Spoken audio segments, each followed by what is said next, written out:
네, 안녕하십니까. 2026학년도 수능 특강 독서 중에서 인문예술 공사편에 단군 이야기에 관한 흥미있는 지문이 있어서 같이 읽어보는 영상 만들어 보겠습니다.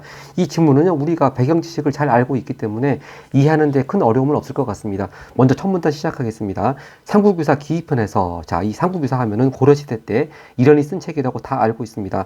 이 삼국유사에서 단군 이야기를 주 내용으로 하는 고조선, 왕검조선 조항이 첫 장으로 편제된 이유는 그것을 우리 역사의 시작으로 여기기 때문이다. 그러한 역사 인식은 조선시대로 이어져 단군은 천명을 받은 첫 임금으로, 기자는 그 뒤 문명교화를 연 임금으로 상징되었다 하는데, 여기서 우리가 단군은 다 아는데 기자는 누구인가? 아마 한국사를 전공으로 하신 분들 아니면 좀 생소할 것 같습니다만, 제가 그래서 참고로 여기 좀 써봤습니다. 그러니까 우리가 19세기까지 전통적인 사대부들 인식이요, 이 중국에서 기자가 조선에 건너와서 중화 선진 문물을 전해준 사람, 그렇게 인식을 하고 있었습니다. 그러니까 한마디로 기자는 우리 고려 조선시대 사대부들이 중화 사대 사상을 가지게 된 기원이 되는 인물이라고 할 수가 있겠죠. 그래서 19세기까지만 하더라도 이 고조선 역사 흐름을 어떻게 봤냐면은 단군 조선이 쭉 이어져 오다가 중국에서 건너온 기자가 조선을 통치한 그 시기를 또 기자조선이라고 했고, 그러다가 우리가 이제 한국사 교과서에 나오는 위만이 BC 194년에 그 준항을 몰아내고 고조선을 통치할 때부터 또 위만조선이라고 부른다고 하지 않습니까? 그러다가 기원전 108년에 한 부자한테 멸망을 당했죠. 근데 바로 위만이 몰아낸 준항까지가 이 기자의 그 후손이라고 그렇게 파악을 했다고 합니다. 네, 그런데 이제 20세기 들어와서 이 기자조선이라고 하는 이 부분이요, 고대 문헌의 그 근거도 좀 불명확하고, 특히 고고학적으로 아무 근거가 없다고 하는 거죠. 그래서 일단 20세기 이후에는 특히 이제 현대 들어와서는 더더욱 이제 그 실체를 인정할 수 없다는 입장으로 정리가 됐습니다. 자, 여기 제가 보충서에서 썼듯이 이제 더 이상 현대 들어와서는 기자라고 한 사람도 그렇고, 이 기자가 조선을 다스렸다고 한 기자 조선의 실체도 그렇고, 거의 고고학적으로 근거가 없다고 봐서 일단 지금 한국사의 교과서에서는 빠져 있죠. 그냥 단군 조선이 쭉 가다가 유만 조선, 그렇게 고조선의 역사 흐름이 그렇게 돼 있습니다. 네, 그런 상황입니다. 네, 자, 하여튼 근데 옛날 고려 조선 때는 이렇게 굉장히 기자를 굉장히 중요한 사람으로 인식했다고 하는 얘기고요. 자, 그런데 가가 나중에 문제가 나오니까 제가 일단 비추진 부분 나중에 보도록 하겠습니다. 일제강점기 일본 식민사학자들의 연구는 단군 이야기의 역사성을 부정하고 후대의 윤색과 가작을 논증한 일색이었다. 자, 그러니까 단군은 실제 역사에 없는 사람이다. 그리고 나중에 후대 가서 뭔가 좀 윤색과 가작, 즉 가짜로 지어내고 막 살을 붙인 이야기다, 그렇게 논증하기 일색이었다고 했습니다. 자, 그런데 이제 다음 문단입니다. 단군 이야기에서 종족적, 문화적 기원과 관련하여 논의되는 화소는, 즉 중요한 테마는 천손강림과 곰이다. 자, 곰은 우리가 다 아는 베어, 동물이고요. 천손강림, 즉 우리가 단군 신화 보면은 환웅, 환인의 아들 환웅, 그렇게 해서 또 환웅이 땅에 내려와서 또 곰과 결혼하고 그렇게 이어지지 않겠습니까? 즉 하늘의 자손이다, 그런 하늘의 자손이 내려왔다, 그런 게 또 주요 테마입니다. 그래서 화소는 천손강림과 곰이다. 자, 그런데 이제 일본 사람들이 어떻게 인식했나 보겠습니다. 에도 시대부터, 여기 에도 시대는요, 혹시 동아시아사를 공부하시는 분들 위해서 딱 임진왜란이 끝난 후 1603년부터, 즉 17세기 초부터 메이지 유신이 있은 1868년까지, 즉 일본의 마지막 막부가 에도 시대입니다. 에도 막부 때부터 단군 이야기를 접한 일본인들은 단군을 고사기나 일본 서기의 신대기에 등장하는 스사노 미코토나 그의 아들로 파악하려 하였다. 즉 단군을 일본인의 후손으로 파악하려고 했다. 그렇게 단군을 일본 신화 쪽으로 끌어들이려고 했다, 그런 얘기입니다. 자, 근데 여기서 또 우리가 동아시아에서 공부하는 분들 위해서 잠깐 참고로 말씀드리자면, 이 고사기나 일본 서기라고 하는 이 고대 일본 역사책은요, 바로 8세기 전반에 지어졌습니다. 즉 이 8세기 전반은 나라 시대죠. 그래서 동아시아사 시험 문제에서 나라 시대 때와 헤이안 시대 때 있었던 일을 구별하는 문제 중에서 가끔 고사기나 일본 서기가 지어진 얘기도 가끔 나오고 있으니까, 기왕 나온 김에 동아시아에서 공부하는 분들은 고사기나 일본 서기는 정확한 연대는 모른다 하더라도 8세기 전반, 즉 나라 시대 때 지어진 역사책들이다. 이제 그것만 다시 환기하고 넘어가겠습니다. 하여튼, 자, 그래서 이와 같은 인식은 단군을 실존의 역사적 인물과 같이 서술하다, 이걸 유의해야 됩니다. 자, 아까 우리 첫 번째 문단인가? 그렇죠. 아까 첫 번째 문단에서 단군 이야기 역사성을 부정한다, 이런 말이 나왔으니까, 아니 단군은 실존하는 인물도 아니다, 그렇게 일제 식민사학자들이 생각했겠구나, 그렇게 우리가 편견을 가질 수가 있는데요. 일제 강점기 때 그 학자들도 일단 단군이 실존 인물이라는 것까지는 인정했습니다. 다만 이 단군이 조선 사람들의 조상이 아니고 일본 사람이다. 그렇게 그 일본 쪽으로 일본인 그 혈통으로 그렇게 편입시켰다고 하는 거죠. 그걸 잘 유의해야 되겠습니다. 그러니까 역사성을 부정했다고 해서 실존 인물이라고 하는 것까지 부정한 것은 아닙니다. 실존의 역사적 인물과 같이 서술하되 일본 신화 안으로 끌어들여 계통을 파악하려는 것이었다. 단군에 대한 이러한 인식은 근대 일본의 한국사 서술로 이어져 식민사관의 대표적 논조인 일선 동조자, 한자 잘 보면은 일본하고 조선은 조상이 같다. 그리고 다른 말로 이제 특히 일제강점기 말기 한창 전쟁에 그 조선 사람들 동원하기 위해서 민족 말살 정책을 폈을 때 그 제일 많이 나오는 구호가 내선일치 아니겠습니까? 네, 이렇게 내선일체와 같은 컨셉으로 보면 되겠습니다. 일선 동조는 일본하고 조선은 원래 조상이 같은 뭐랄까 하나의 나라다. 하나의 민족이다. 그런 걸 강조하면서 이제 조선 사람들을 일제 전쟁에 많이 동원을 하려고 했고, 그러면서 민족 말살 정책을 폈다고 하는 것이죠. 자, 그리고 여기까지가 이제 단군의 역사성을 부정한 그런 얘기입니다. 왜냐하면 그 뒤에 나온 뒤 문단이 일본인들은 단군 이야기가 고려시대에 만들어졌다. 즉, 결국 아까 전에 그 나왔던 표현으로 말하자면 윤색가작 그런 얘기죠. 자, 그래서 이 세 번째 문단부터는 일본 사람들이 단군 이야기가 고려시대의 윤색가작, 즉, 허위로 만들어진 이야기다. 그런 점을 이제 어떻게 논증하려고 했는가. 그에 대한 얘기가 나오겠습니다. 자, 이 일본 학자 이름인 것 같습니다. 이마니시 류는 고조선 건국 이야기를 후대에 만들어진 허구의 이야기라고 주장하며 곰과 혼이 나여 단군을 낳는 이야기의 내용은 북방 시베리아 퉁구스족의 문화이고 한반도 중남부 지역의 문화에서는 그러한 내용을 찾아볼 수 없다고 분석하였다. A가 이제 뒤에 문제 나옵니다. A 쭉 이렇게 밑줄이 그어져 있습니다. A. 그리하여 한반도의 역사 및 문화를 두 개로 쪼개 고조선의 건국과 관련된 이야기는 북방 시베리아 문화의 소산이고 한반도 중남부 지역의 한민족은 오히려 일본과 같은 종족적, 제가 오타가 나서 지금 펜으로 썼습니다. 종족적 문화적 계통이라 주장하였다. 이 부분이 A입니다. 자, 그래서 이제 그 다음 문단 보면 이에 반발하니까 당연히 이런 일본 쪽의 그 식민사관 이런 거에 대한 반론이 그 다음에 이어지겠죠. 그래서 그런 이제 일제 때 식민사관이 만들어진 거에 대한 반박 그 다음으로 이어지기 전에 일단 이 부분까지 그 문제 풀 수 있는 건 풀어보도록 하겠습니다. 그래서 거기에 해당되는 문제가 3번하고 4번이니까 먼저 3번부터 보도록 하겠습니다. 네, 문제 3번이 이렇습니다. 동그라미 가에 대한 설명으로 적절하지 않은 것은 제가 이게 EBS 교재가 너무 이게 저희 영상 사이즈에 들어가긴 옆으로 넓게 퍼져 있기 때문에 제가 이 영상 사이즈에 맞게 HWP 파일로 편집을 한 그런 종입니다. 네, 하여튼 이 가에 대한 설명으로 적절하지 않은 걸 고르는 것입니다. 첫 번째, 이 가가 바로 일제강점기 때 식민사학자들이 연구 얘기하는 것이었죠. 선지 1번입니다. 일선 동조론과 같은 식민사관의 근거가 되었다. 당연히 맞는 얘기고, 선지 2번, 단군 이야기를 고려시대에 꾸며진 이야기, 즉 아까 다른 표현으로 하자면 윤색하거나 가작한 이야기로 파악했다. 2번도 맞습니다. 또 선지 3번, 천명을 받은 첫 임금이 단군이라는 역사인식을 부정했다. 아까 역사성 부정했다고 했죠. 자, 그 다음 선지 4번, 단군을 그렇죠. 죄송합니다. 3번은 맞죠. 그러니까 단군이 실제 인물이라는 건 인정했어요. 그러니까 선지 3번 같이 천명을 받은 첫 임금이 단군이라는 역사인식을 부정하였다. 이것도 헷갈리네. 자, 잠시만요. 좀 정리 좀 해보겠습니다. 다시 한번 정확히 일문단 해당 부분을 좀 보겠습니다. 자, 이렇게 단군이 천명을 받은 첫 임금, 기자는 또 그 뒤 문명교화를 연 임금인데 일제강점기 일본 식민사학자들의 연구는 단군 이야기 역사성 부정했다고 했으니까 이 부분, 즉 단군이 천명을 받은 첫 임금이라고 하는 것도 부정했다. 그런 얘기가 되겠습니다. 다시 한번 선지 3번 보겠습니다.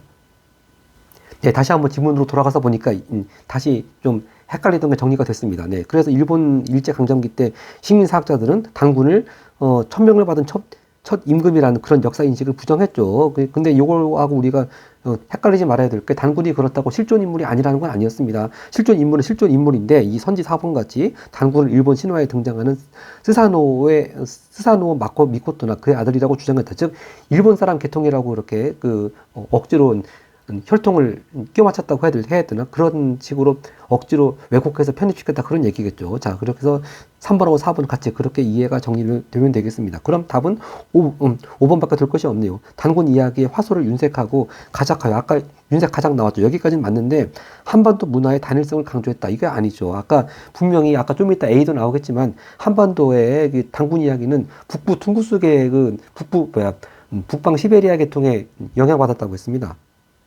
네, 이렇게 제가 정리했습니다만 이 단군 이야기는 북방 시베리아의 영향을 받은 이야기를 했고, 이와 달리 한반도 중남부 쪽은 오히려 일본계 통해라고 했습니다. 그러니까 이걸 딱 네 글자로 딱 축약을 해가지고 표현한 게 바로 그렇죠.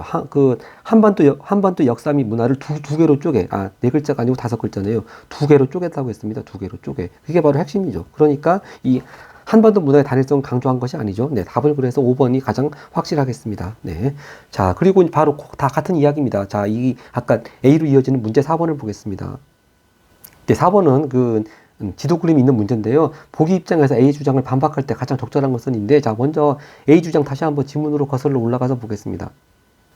이렇게 한반도 역사 및 문화를 두 개로 쪼개 고조선의 건국과 관련된 이야기는 북방 시베리아 문화의 소산이고, 한반도 중남부 지역의 한민족은 오히려 일본과 같은 종족적 문화적 계통이라 주장하였다.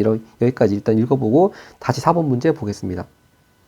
네, 먼저 보기 이렇게 지도가 나와 있는데 뭐 큰 의미가 없습니다. 이게 제가 흑백으로 복사하다 보니까 이렇게 제대로 지역 표시가 잘 글자가 안 보여서 일단 하북성, 요령성, 만주 뭐 이렇게 제가 좀 보충해 써놨고요. 하여튼 보기를 보겠습니다. 한반도에서 발견되는 신석기 시대의 돌무덤이나 돌무덤과 빗살무늬 토기는 중국의 하북성 북부나 요령성 지역, 만주 지역 등을 포함하는 발해 연안의 것들에서 영향을 받았으며, 이 지역을 포함한 한반도 유물들은 북방 시베리아 지역의 유물보다 연대가 더 이르다. 자, 그러니까 이 지역, 즉 발해 연안의 것들을 포함한 한반도 유물들은 북방 시베리아 지역보다 어떻습니까? 아니면 먼저입니까? 먼저 더 유물들이 벌써 문화가 형성되었다, 그런 말이겠죠. 즉 한반도 유물들이 이 북방 시베리아 지역 이 문화보다 먼저 만들어졌다, 그런 얘기입니다. 그러면 이제 여기서 이 보기 입장에서 A 주장 반박하라고 하니까 이걸 일단 우리가 선지를 보기 전에 서술형으로 답을 쓰라고 그러면 어떻게 쓸 것인가를 딱 염두에 두면 답을 금방 찾을 수 있습니다. 아까 우리가 A에선 아까 뭐라고 했습니까? 고조선 건국과 관련된 이야기는 북방 시베리아 문화의 소산이다, 그렇게 했습니다. 근데 오히려 이쪽 지역 포함한 한반도 유물들은 북방 시베리아 지역보다 더 먼저 문화가 만들어졌다고 하는 거니까 바로 북방 시베리아 영향을 받은 것이 아니다, 그렇게 반박하면 되겠죠. 그런 내용이 나와 있는 선지가 바로 선지 4번이 되겠습니다. 바로 이렇게 고조선 건국 이야기를 비롯한 한반도 문화는 북방 시베리아의 영향을 받아 형성된 것이 아니다. 오히려 북방 시베리아 문화보다 이렇게 고조선 포함한 한반도 문화가 더 먼저 만들어졌다, 그런 게 보기 내용이 되겠습니다. 그러니까 딱 이걸 서술형이라고 생각할 때 4번이 가장 적절하죠. 이렇게 먼저 답을 유력한 후보를 골라놓고 나머지 선지 같이 보도록 하겠습니다. 선지 1번, 단군 이야기를 포함하는 한반도 역사 및 문화는 두 개로 쪼개질 수 없다. 이 보기와 관계없는 내용이고요. 땡. 선지 2번, 한반도 중남부 지역의 한민족은 일본과 같은 종족적 문화적 계통이라 할 수 없다. 이거 뭐 지금 한국인의 심정으로 당연히 맞는 얘기긴 하겠습니다만 보기와 역시 관계가 없습니다. 땡. 선지 3번, 공부와의 혼인을 통해 출생하는 이야기는 북방 시베리아 둥구스족의 문화가 아니다. 자, 여기서 곰 얘기 안 나왔습니다. 네, 이것도 3번도 보기와 맞지 않는 얘기입니다. 선지 5번, 고조선 건국 이야기가 고려시대에 만들어졌다는 주장은 발해 연안의 유물연대를 부정하는 것이다. 이것도 아무 관계없는 선지. 역시 답은 선지 4번이 확실하겠습니다. 자, 여기까지가 일단 일제시대 때 일본 식민사학자들이 어떻게 단군의 역사성을 부정하고 또 나중에 뭐 가작 윤색된 것인가, 또 어떻게 이제 일본 쪽 계통으로 편입시키려고 했는가, 그런 억지 주장까지 받고 이제 그거에 대한 반론을 이제 다음 문단부터 봐야 되겠죠. 네, 다시 질문으로 가겠습니다. 이에 대한 반발로 해방 이후 우리 학계는 식민사관을 극복하기 위해 여러 방면에서 연구를 축적해 나갔다. 그럼 이제 여러 방면이 최소한 2개 이상은 나오겠네요. 그 결과 단군 이야기가 당시의 건국과 관련된 상황을 반영하고 있으며, 비록 후대에 윤색이 더하셨을지라도 단군 역시 실제 고조선 왕을 신적인 존재로 설정한 것이라는 시각이 구축됐다. 여기서 우리가 여기서 또 주의해야 되겠습니다. 우리 학계에서 해방 이후 우리 학계에서 단군 이야기가 후대에 윤색이 더해졌다는 것까지 부정하는 것은 아닙니다. 역시 뭐 현대인의 관점에서 봤을 때 어떻게 환웅과 곰이 어떻게 결혼해서 단군을 낳고, 그런 자체가 말이 안 되는 얘기죠. 그러니까 그런 건 윤색이 더해질 수가 있는데, 자, 단군이 실제 고조선 왕, 즉 실존 인물이었던 거를 부정하는 것은 아닙니다. 그래서 일단 실제 고조선 왕이었다고 하는 건 일단 아까 일본 일제강점기 일본 식민사학자들하고 이 점은 최소한 공통점이 되겠네요. 다만 이제 일제강점기 식민사학자들은 단군이 실존 인물이긴 하되 일본 신화 속의 그런 혈통으로 파악을 했고, 이제 해방 이후 우리 학계에서는 이제 실제 고조선 왕인데 다만 신적인 존재로 설정된 것에 불과하다. 그런 시각으로 구척되었다. 그렇게 최소한의 공통점은 있지만 또 차이점이 갈라진다. 그렇게 잘 구분을 해야 되겠습니다. 다음 페이지 가겠습니다. 네, 이러한 입장입니다. 이러한 입장에서 일본인들의 연구를 비판하며 고조선의 건국과 관련된 곰과 호랑이의 인류학과 사회학을 차용하여 토테미즘의 관점에서 접근한 학자들이 있다. 이거 우리 많이 알고 있는 얘기입니다. 토테미즘, 즉 자기네 부족의 조상을 곰이나 호랑이로 생각하고 숭배하는 그런 거였죠. 자, 이들은 고대 원시 사회에서는 동물을 부족의 토템으로 삼았다는 세계사의 여러 사례를 소개하며 원시 사회의 보편성을 논거로 고조선의 건국 이야기 속 곰과 호랑이 역시 토테미즘의 흔적이며 원시문화의 반영이라고 설명했다. 그리고 환웅과 운녀의 결혼은 동족 내 혼인에서 벗어난 이족혼, 즉 다른 종족 간의 그런 혼인의 사례로 봤다고 하는 거죠. 이족혼의 사례로 원시사회 발달의 한 유형이며 단군의 탄생과 그에 대한 고조선의 건국은 정치 조직을 발전시키는 사회 발달 과정을 담고 있다고 설명하였다. 이것이 이제 바로 기억 토테미즘 관점에서 접근한 학자들입니다. 근데 또 다른 학문의 관점에서 접근한 얘기가 그 다음 나옵니다. 그래서 이제 또 그 다음 문제는 새로운 학문들이 나오지 않습니까? 그래서 이제 바로 앞에까지는 인류학과 사회학, 을 적용해서 토테미즘의 관점, 그리고 그 다음부터는 이제 지리학, 생태학, 정치학과 관련돼서 또 다른 관점. 자, 근데 여기 관점을 따로 뭐 명칭을 붙은 것은 아니고 그냥 니은해놓고서 또 다른 학자들 그렇게만 했습니다. 하여튼 그 다음 문단 보겠습니다. 근대 학문의 관점에서 고조선 건국 이야기를 해석한 또 다른 학자들도 있다. 이들은 고조선이 처음 건국된 곳의 자연환경이 곰과 호랑이 등의 맹수가 서식하는 산림지대라고 설명했듯이 바로 이게 지리학, 생태학적인 관점이네요. 곰과 호랑이 등의 맹수가 서식한 산림지대다. 그리고 곰과 호랑이는 각각 여성 추장과 남성 추장을 표상한 것이며 곰과 호랑이가 같은 동굴에서 생활했다는 것은 여성 추장과 남성 추장이 병존했다는 사회를 반영한 것이라고 설명했다. 바로 이게 정치학의 바탕을 둔 설명이겠네요. 자, 그리고 단군이라는 단일 존재가 인간을 다스렸다는 것을 남성 추장제의 수립과 추장 세습제, 즉 계속 대리려 가지고서 추장이 되고 왕이 되고 그런 것이죠. 남성 추장제의 수립과 추장 세습제가 출현하는 역사적 단계로 해석했다. 그래서 요 문단의 관점은 바로 지리학, 생태학, 정치학의 관점이라는 것이 되겠습니다. 자, 그래서 마지막에 이제 이렇게 의의로 끝맺음을 하고 있죠. 이러한 연구들은 일제강점기 일본인들의 연구를 비판하며 역사적 해석의 시도를 통해 고조선 건국 이야기가 원시 사회의 실상이 반영된 기록임을 주장한 대표적 연구들이라 할 수 있다. 그리고 이러한 견해들은 해방 이후 남북 간 학계에 계승되어 고조선 건국 이야기 해석의 주요한 논거로 자리 잡았다. 이렇게 끝맺었습니다. 네, 그럼 나머지 문제들 풀어보겠습니다. 먼저 문제 1번. 유클에 대한 설명으로 가장 적절한 것은입니다. 선지 1번은 특정 시기에 형성된 다양한 역사관을 균형 깊게 포괄하기 위한 방안을 모색하고 있다. 자, 다양한 역사관, 일제 식민사학자들의 역사관, 또 해방 이후 국내 학계의 역사관, 다양이라고 할 수가 있겠는데, 그 앞에가 특정 시기부터가 틀렸습니다. 자, 특정 시기 하면 고려시대 또는 조선시대 아니면 일제강점기 아니면 해방 이후인데 그런 특정 시기에 다양한 역사관이 형성되었던 얘기도 안 나왔고요. 특히 이 균형 있게 포괄하기 위한 그 자체가 여기서 완전히 틀렸습니다. 선지 2번입니다. 특정 시기를 대표하는 연구자들을 통해 연구 결과의 공통점과 차이점 나열하고 있다. 이것도 특정 시기를 대표한 연구자, 연구자 하면은 특정 개인이 나오든지 그래야 되는데 일단 사람 이름도 안 나왔고요. 예를 들어서 일제강점기의 식민사관 학자들, 그 사람들의 연구 결과 공통점 차이점 그걸 나열한 것도 아닙니다. 일단 연구자 이름부터가 나오지 않았기 때문에 그거부터가 땡이고요. 선지 3번. 특정 시기에 영향을 받은 상반된 역사 인식을 종합하여 새로운 인식 제안하고 있다. 여기서 종합이라든지 새로운 인식 제안 그런 것도 없습니다. 또 선지 4번. 특정 시기에 제기된 우리 역사에 대한 부정적인 주장과 그에 대한 반론. 선지 4번이 답이네요. 바로 일제강점기 시대 때 제기된 우리 역사에 대한 부정적인 사관, 즉 식민사관이죠. 네, 이렇게 단군의 역사성을 부정하는 식민사관과 이제 해방 이후의 반론. 반론은 해방 이후죠. 네. 해방 이후 반론 제시하고 있다. 자, 선지 4번 적절하겠습니다. 그 다음 페이지 선지 5번을 보겠습니다. 선지 5번은 특정 시기의 정치 사회적 배경을 바탕으로 문화적 교류가 일어나는 과정을 설명하고 있던데 여기 문화적 교류에 대한 내용 없었습니다. 이제 가볍게 답 골랐고요. 다음 문제 2번을 보겠습니다. 아까 기억, 니은, 견해. 기억이 뭐였냐면은 이제 해방 이후에 일제 때 그 단군에 대한 식민사관을 반박하기 위해서 여러 견해가 나왔는데 기억의 견해가 바로 토테미즘 관점에서 보는 견해고 니은의 견해가 이제 지리학, 생태학, 정치학의 관점에서 보는 또 다른 학자들의 견해였습니다. 하여튼 기억, 니은의 견해에 대해 이해한 내용으로 적절하지 않은 것은입니다. 적절하지 않은 거 선지 1번 보겠습니다. 기억, 즉 토테미즘 관점. 원시사회의 보편성을 논거로 고조선 건국 이야기를 해석하다. 이거 당연히 맞죠. 곰을 토템으로 해야겠다고 했습니다. 선지 2번. 니은 또 다른 학자들 지리적 생태적 특성을 고려하여 이거 맞죠? 지리적 생태적 특성을 고려하여 고조선이 건국한 지역대에 설명했다. 바로 이거죠. 그 곰과 호랑이 같은 맹수가 서식하는 산림지대라고 하는 것이 이 당시의 지리적 생태적 특성이라고 했습니다. 맞고, 선지 3번.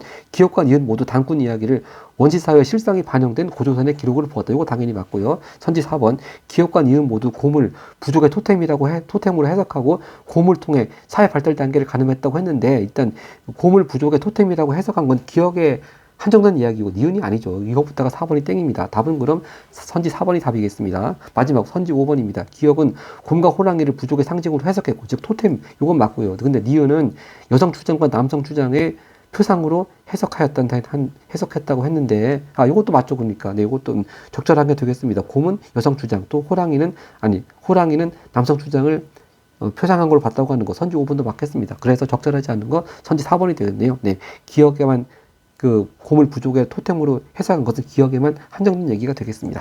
자, 그 다음에 이게 아까 3번, 4번은 다 봤죠? 자, 이렇게 이 단군 이야기, 수능 특강에 수록된 이 지문하고 문제풀이까지 봤고요. 그런데 얼마 전에 한능검, 한국사 능력 검정 시험, 심화 시험에 또 단군 이야기가 수록된 역사책에 대한 문제가 나왔습니다. 그래서 잠깐 그냥 보너스 같이 그 부분만 보고 마치도록 하겠습니다. 네, 바로 지난 2월 16일에 실시되었던 73회 한국사 능력 검정시험 심화시험에요. 그 단군 이야기가 실린 책에 대한 그 문제가 나왔습니다. 같이 보도록 하겠습니다. 자, 문제 16번입니다. 다음 검색창에 들어갈 역사서에 대한 설명으로 옳은 것은인데요. 자, 고려 후기 때 지어졌고, 소개는 이 역사책 지은 사람 이승유입니다. 우리가 흔히 한국사 잘 아는 분들 이승유 하면 제왕운기 금방 알 수가 있죠. 제왕운기라는 책인데 이 제왕운기 특징을 한번 보겠습니다. 이승유가 중국과 우리의 역사를 7원시, 5원시 운문, 그러니까 제왕운기 운자가 바로 운문이라는 뜻입니다. 상권은 중국사, 학원은 우리 역사에 관한 내용으로 구성되어 있다. 학원의 동국, 군왕, 개국, 연대에 쓰인 별도의 천하라는 표현을 통해 중국과 구별되는 역사 인식을 엿볼 수 있다 했습니다. 즉, 이 책 내용이 이렇게 중국의 어느 시대, 어느 왕이나 어느 황제 때 대응하는 우리나라 땅에는 또 어느 시대에 어느 왕이 있었다. 그렇게 대응해가면서 그 역사를 이렇게 운문으로 서술한 책입니다. 하여튼, 이 제왕운기에 대한 설명 찾아보면 뭔가 빠진 게 있죠. 바로 제왕운기도 상부교수와 더불어서 이 단군 이야기를 수록한 책입니다. 그 얘기가 선지 3번이 답이 되겠습니다. 이렇게 단군의 고조선 건국 이야기가 수록되었다. 이제 제왕운기의 특징 답 찾았습니다. 그 상부교사에 대한 선지는 바로 선지 2번이죠. 이렇게 불교사를 중심으로 민간 설화를 담았다. 이건 또 상부교사에 대한 설명이고, 나머지는 뭐 국어 지문과 관계없기 때문에 생략하고, 네, 이렇게 단군 이야기 수능특강 독서 지문 같이 읽어봤습니다. 네, 고맙습니다.